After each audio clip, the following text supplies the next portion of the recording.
Hello friends, welcome to Lucky Reddy stories. Please story విన్న తర్వాత like, comment, share and subscribe చేసుకోవటం మాత్రం మర్చిపోవద్దు. రుద్రనేత్రుడు స్టోరీ మొదటి భాగం నుండి వినాలి అనుకుంటున్నారా? అయితే నా ప్రొఫైల్లో ప్లేలిస్ట్లో ఉంటుంది, వినండి. ఇక స్టోరీలోనికి వెళ్ళిపోదాం. ఇప్పుడు తను కారులో వెళితే తన బైక్ అక్కడే ఉంటుంది. తను మరలా తిరిగి వస్తాడో లేదో తెలియదు.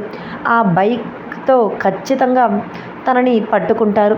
అప్పుడు మొదటికే మోసం వస్తుంది అని అనుకున్న నేత్ర బైక్ మీదే కార్తీక్ని తీసుకొని వెళ్ళాలి అని నిర్ణయించుకొని కార్తీక్ని జాగ్రత్తగా బైక్ మీద వెనక కూర్చోబెట్టి తన షర్టు విప్పి కార్తీక్ని తన బాడీకి అటాచ్ చేసుకుని విధంగా తన షర్టుతో గట్టిగా కార్తీక్ కింద పడకుండా కట్టుకున్నాడు. కార్తీక్ అటు ఇటు వాలకుండా అతని తలని తన భుజం మీద పడే విధంగా జాగ్రత్తగా పెట్టుకున్నాడు. అలానే కార్తీక్ రెండు చేతులని కూడా తన చుట్టూ వేసుకున్నాడు. అక్కడ నుంచి బైక్ స్టార్ట్ చేశాడు. ఒక 2 కిలోమీటర్ల దూరం వెళ్ళేంత వరకు నేత్రకి ఎటువంటి డ్రగ్ ఎఫెక్ట్ కూడా కొట్టలేదు. చాలా స్పీడ్గా బైక్ మీద వచ్చాడు. కానీ ఆ మరుక్షణమే అతనికి రౌడీ ఎక్కించిన ఆ డ్రగ్ డోస్ అనేది చిన్నగా తన బాడీలో పనిచేయటం మొదలుపెట్టింది. చాలా అంటే చాలా చిన్న మొత్తంలో నేత్ర శరీరంలోనికి వెళ్ళిన ఆ డ్రగ్ తన ప్రభావాన్ని చూపించటం మొదలుపెట్టింది. చాలా పవర్ఫుల్ డ్రగ్ కావటంతో చిన్న మొత్తమైన నేత్ర శరీరాన్ని ఒక్కసారిగా కుదిపేసే విధంగా చేసింది. నేత్రకి కళ్ళు మూతలు పడుతున్నాయి. కానీ కార్తీక్ని కాపాడాలి అనే లక్ష్యాన్ని ధ్యేయంగా పెట్టుకుని స్పీడ్గా తన బైక్ మీటర్ని పెంచి యాక్సలరేటర్ నొక్కాడు.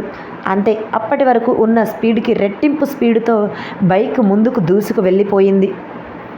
అలా ఆ ఫారెస్ట్ నుంచి పూర్తిగా బయటకు వచ్చి రోడ్డు మీదకు వచ్చారు నేత్ర. అప్పటికే నేత్ర కళ్ళు పూర్తిగా మూతలు పడుతున్నాయి.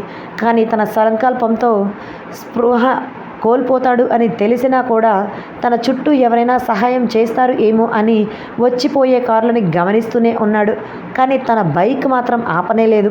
తన బైక్ ఆపితే కార్తీక్ ప్రాణాలతో పాటు తన ప్రాణాలు పోతాయి అని తనకు బాగా తెలుసు. అందుకే ఇద్దరి ప్రాణాల కోసం తను పోరాటమే మొదలుపెట్టాడు.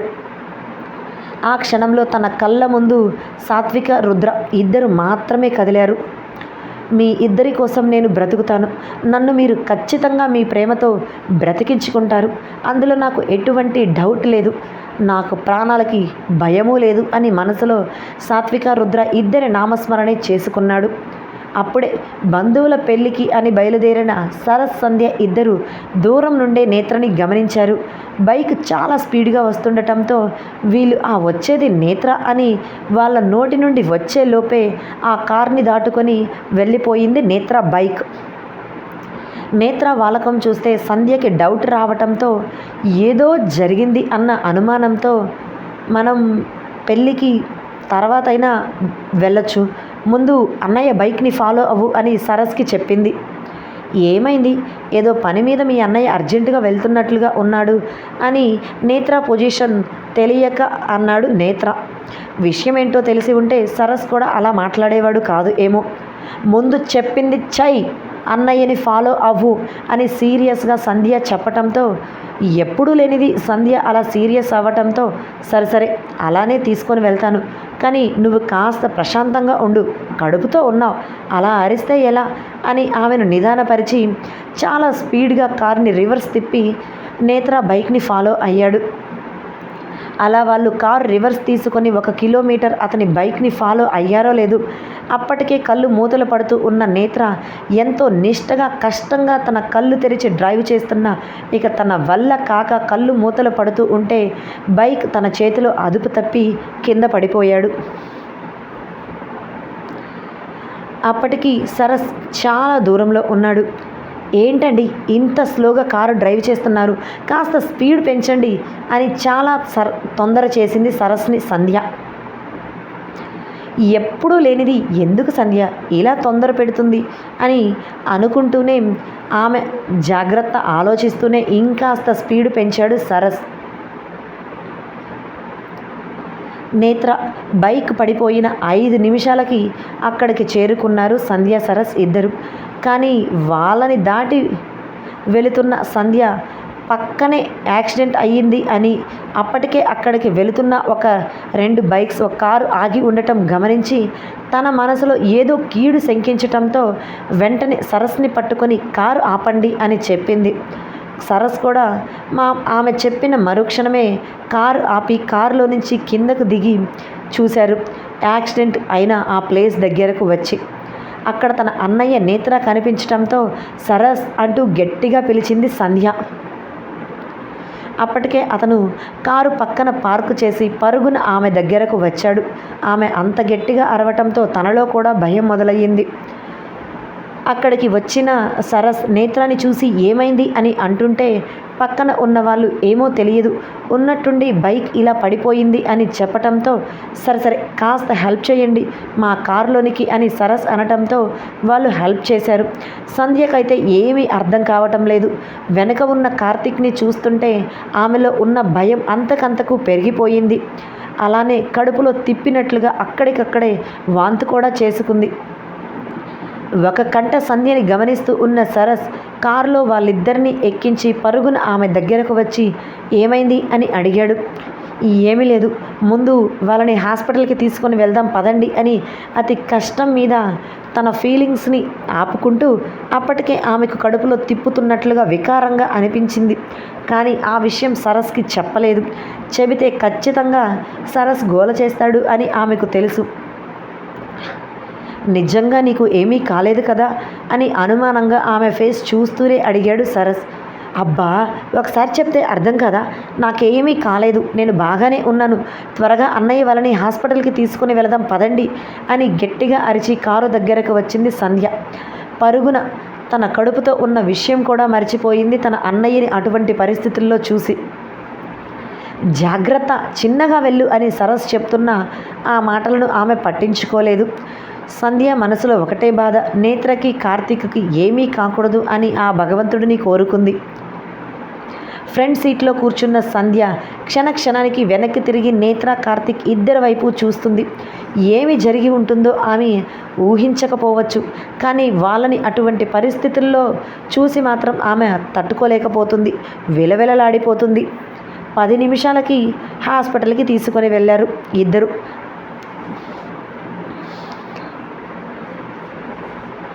సంధ్య,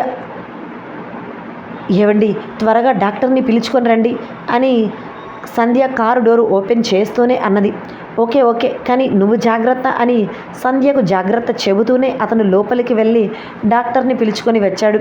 అప్పటికే సంధ్య 2 వైపులా కార్ని డోర్ ఓపెన్ చేసి పెట్టింది.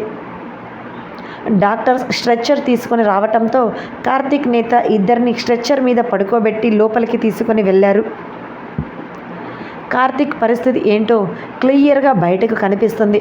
కానీ నేత్ర శరీరంలోనికి డ్రగ్ వెళ్ళటం వల్ల అతనికి బయట గాయాలు ఏమీ కాకపోయినా స్పృహ కోల్పోవటంతో ఏమైందో ఏంటో అని భయంగా ఉన్నారు సంధ్య సరస్ ఇద్దరు. అసలు వాళ్ళిద్దరూ ఆ ఏరియా దగ్గర ఎందుకు ఉన్నారు, అలా ఎందుకు పడిపోయారు అన్న అనుమానం కూడా వాళ్ళల్లో కలిగింది. కానీ వాళ్ళకు సమాధానం ఏమీ తెలియదు కదా. డాక్టర్స్ ఇద్దరిని ఆపరేషన్ థియేటర్ వైపు తీసుకొని వెళ్ళారు.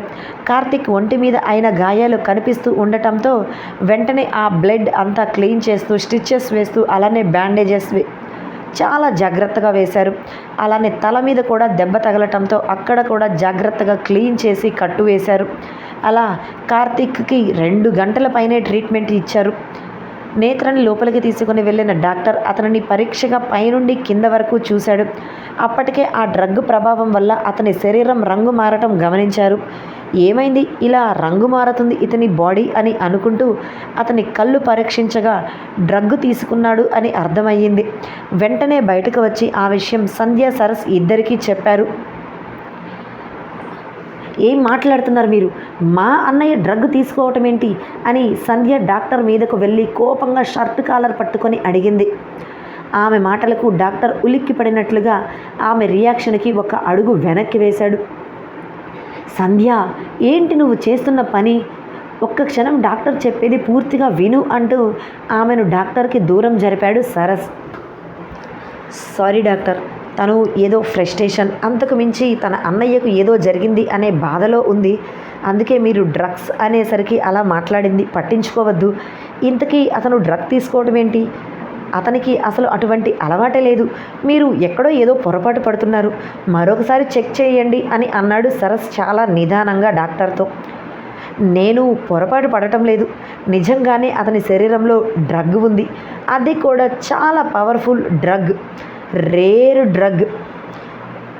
ఏం మాట్లాడుతున్నారు డాక్టర్ అని ఆశ్చర్యంగా, అంతకు మించి అయోమయంగా అడిగారు సరస్ సంధ్య ఇద్దరు. నేత్ర బాడీలోనికి డ్రగ్ ఎలా వచ్చింది అని అనుకుంటూ.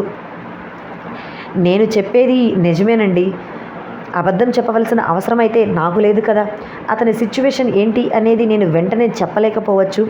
బ్లడ్ శాంపిల్స్ తీసుకొని అతను డ్రగ్ పర్సంటేజ్ తన బాడీలో ఎంత ఉందో తెలిస్తే ట్రీట్మెంట్ ఇవ్వగలం. మేము ఆ పనిలోనే ఉంటాం. మీకు చెప్పవలసిన బాధ్యత మాకు ఉంది కాబట్టి మేము చెప్తున్నాం. ఇటువంటి కేసులు పోలీసులకి ఇన్ఫామ్ చేయాలి కానీ అని ఆగిపోయాడు. ప్లీజ్ డాక్టర్, మీరు పోలీసులకి ఇప్పుడు ఏమీ ఇన్ఫామ్ చేయొద్దు. అతను అసలు డ్రగ్ తీసుకునేవాడు కాదు. ఎక్కడో ఏదో జరిగింది. అతని మీద డ్రగ్ అటాక్ జరిగింది ఏమో అని నాకు అనుమానంగా ఉంది. ప్లీజ్ మీరు త్వరగా మా అన్నయ్యకు ట్రీట్మెంట్ ఇవ్వండి అని సంధ్య తడబడకుండా ఖచ్చితంగా తన అన్నయ్య డ్రగ్ తీసుకోడు అని కన్ఫర్మ్ చేసి మరీ డాక్టర్కి చెప్పింది. సంధ్య మాటలు విన్న సరస్ ఆశ్చర్యంగా ఆమె వైపు చూశాడు. ఓకే, మీ సిచ్యువేషన్ నాకు అర్థమయ్యింది, కానీ అతని బాడీలో డ్రగ్ పర్సంటేజ్ ఎక్కువ ఉంటే మాత్రం ఖచ్చితంగా నేను పోలీసులకి ఇన్ఫామ్ చేస్తాను అని వాళ్ళతో సీరియస్గా చెప్పి డాక్టర్ మరలా నేత్ర దగ్గరకు లోపలికి వెళ్ళిపోయాడు. సంధ్యకి ఏం చెయ్యాలో అర్థం కాలేదు. తల పట్టుకొని చైర్లో కూర్చుంది. సంధ్య అని అంటూ సరస్ ఆమె పక్కనే కూర్చుంటే వెంటనే రుద్ర అన్నయ్యకు ఫోన్ చేయండి, నాకు ఏం చేయాలో కూడా అర్థం కావటం లేదు. రుద్ర అన్నయ్యకు ఫోన్ చేస్తే ఖచ్చితంగా అన్నయ్య ఇక్కడికి వస్తాడు అని ఫ్రస్ట్రేట్ అవుతూ గట్టిగా అరుస్తూ ఉన్నది. అలా అరుస్తూనే కళ్ళు తిరిగి పడిపోయింది సంధ్య అలా పడిపోవటంతో సరస్కి ఏమీ అర్థం కాలేదు. కాళ్ళు చేతులు ఆడలేదు. సంధ్య అంటూ ఆమె చెంప మీద కొడుతూ ఎంత లేపుతున్నా ఆమె లేవకపోవటంతో డాక్టర్ అంటూ డాక్టర్ని గట్టిగా పిలిచాడు సరస్. అక్కడ డాక్టర్ కూడా అందుబాటులో ఉండటంతో వెంటనే డాక్టర్ అక్కడికి వచ్చి ఏం జరిగింది అని అడగ్గా తెలియటం లేదు డాక్టర్, ఫ్రస్ట్రేట్ అవుతూనే కళ్ళు తిరిగి పడిపోయింది అని చెప్పటంతో ఓకే మీరేమీ కంగారు పడద్దు అంటూ నర్సుని పిలిచి ఆమెను స్ట్రెచ్చర్ మీద పడుకోబెట్టి రూమ్ లోపలికి తీసుకుని వెళ్ళారు. సరస్కి ఏమీ అర్థం కావటం లేదు. పిచ్చి పట్టిన పరిస్థితి అయ్యింది. నేత్ర కార్తీక్ని కాపాడటానికి సంధ్య తాపత్రయపడుతుంది. రుద్రకి ఫోన్ చేయాలి అని చెప్తుంది. ఇలా తను ఎందుకు చెప్తుంది? డ్రగ్ అంటే తను ఎందుకు ఇలా అయిపోయింది? ఏం జరిగి ఉంటుంది అని ఆలోచిస్తూనే అటు ఇటు తిరుగుతున్నాడు. అప్పుడు తనకి రుద్రకి ఫోన్ చేయాలి అన్న ఆలోచన కూడా రాలేదు.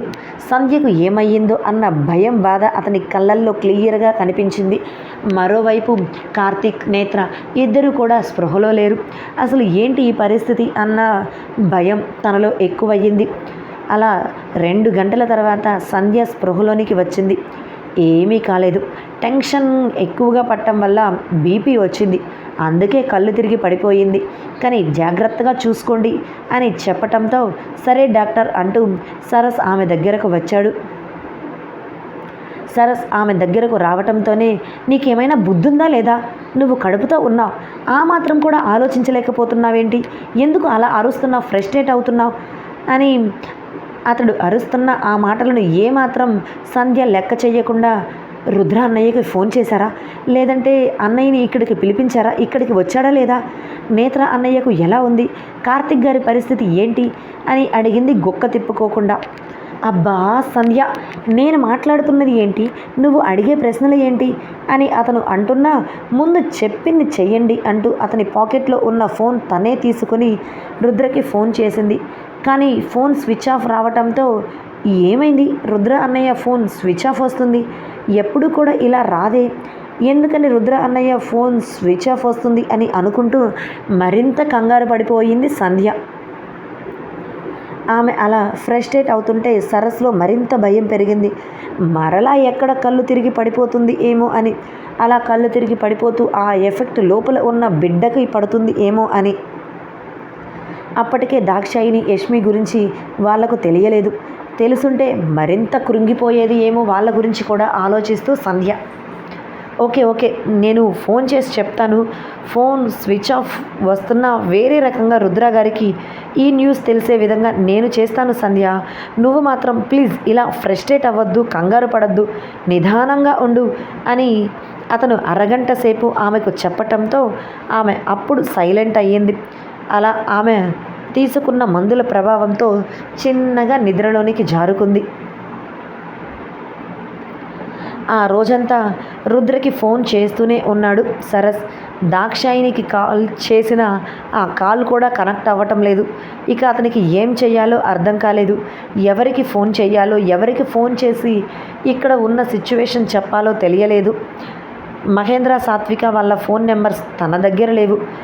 ఉంటే వాళ్ళకి ఫోన్ చేసేవాడు. అలా ఆ రోజు గడిచిపోతుంది. మరుసటి రోజు సంధ్య కూడా ప్రయత్నం చేస్తుంది. కానీ వాళ్ళ ఫోన్ నెంబర్స్ ఎవరివి కలవకపోవటంతో ఆమెలో మరింత భయం పెరిగిపోయి నేత్ర దగ్గరే ఉండిపోతుంది. కార్తిక్ని ట్రీట్ చేసిన డాక్టర్ అతనికి దెబ్బలు బాగా తగిలాయి. 24 గంటల్లోపు మైండ్ కాన్షియన్స్లోనికి వస్తే అతను బ్రతుకుతాడు, లేదంటే చనిపోతాడు. మేం మాత్రం మా ప్రయత్నం చేశాం అని క్లియర్గా చెప్పి వెళ్ళిపోయారు.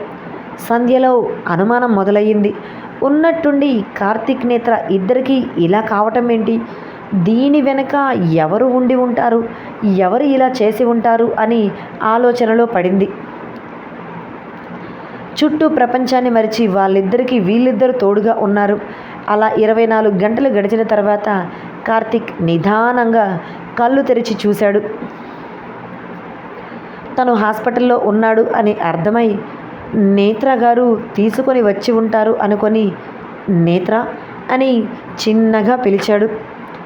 సరస్ కార్తిక్ కళ్ళు తెరిచాడు అని డాక్టర్ని పిలుచుకొని వచ్చి అతన్ని చెక్ చేశాడు.